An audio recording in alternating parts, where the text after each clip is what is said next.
Al pasar por el puerto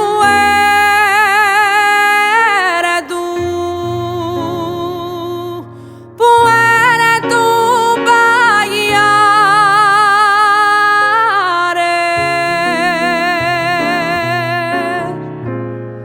me encontré con un viejo guindando vaques.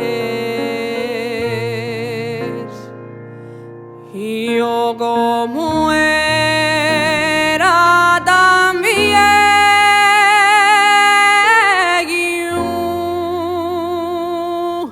le pregunté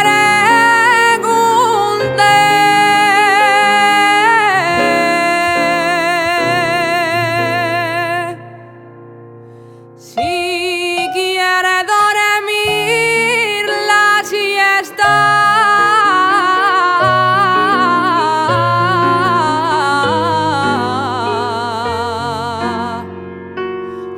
Yo guindaré.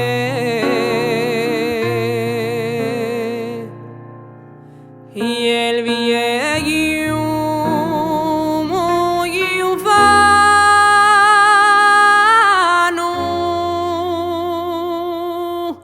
me contestó: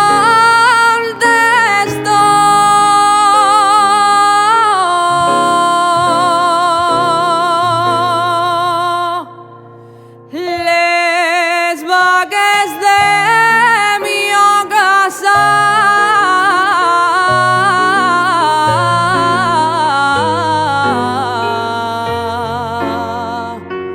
y no les dio.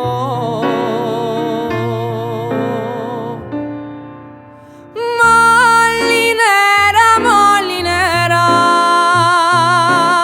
que descoloriada